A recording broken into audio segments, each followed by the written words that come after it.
వెనకాల వెనకాల తిరిగి నన్ను మస్తు టార్చర్ చేస్తుంది. చచ్చింది ఇప్పుడు ఇది. ఫేస్ ప్యాక్ లో కారం కలిపి దాన్ని ఫేస్ లో పెడతా. సంజు దా ఫేస్ ప్యాక్. సంజు వచ్చినవా? పెట్టు. మంచిదే కదా? మస్తు మంచిది. నువ్వు తెల్లగా అయిపోతావు తెలుసా.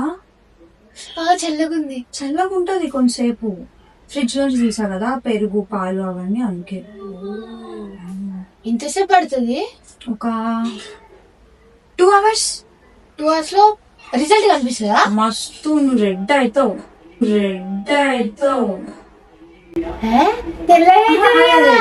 అంటే పింక్ అయితే బ్లష్ ఉంటది కదా, అట్లా రెడ్ అయితే వైట్ వస్తుంది. రెడ్ వైట్ కాంట్రాస్ట్ అన్నమాట. అట్లా కూడా ఉంటాయా ఫేస్ ప్యాక్స్? అట్లా కూడా వస్తాయా? నీకు తెలీదా?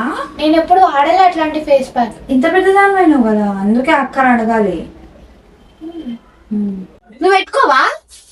అంటే ఇది డ్రై అయిపోయింది కదా, నేను వేరే కలుపుకొని వచ్చుకుంటా. ఓకే. అంటే డ్రై అయిపోయింది పెట్టుకోకూడదు, ఫేస్ కి మంచిది కాదు. ఓకే, తొందరగా వచ్చే. ఎప్పుడు చూడు అక్క అక్క అక్క అక్క అక్క. ఇప్పుడు అర్థమవుతుంది అక్క అంటే ఏంటో. చల్లగా ఉందంట, చల్లగా కొంచెం ఆగమను, మండుతుంది. ఫేస్ అంతా రెడ్గా అయితే అప్పుడు తెలుస్తుంది. అయినా చెల్లెళ్ళకి అప్పుడప్పుడు ఇట్లాంటివి జరగాలి, అప్పుడే వాళ్ళకి బుద్ధి వస్తుంది. ఇంకొకసారి దెబ్బకి అక్క అంటే భయపడుతుంది. ఆ మాత్రం కంట్రోల్లో పెట్టుకోవాలి చెల్లెళ్ళ. అక్క మండుతుంది. చేస్తా.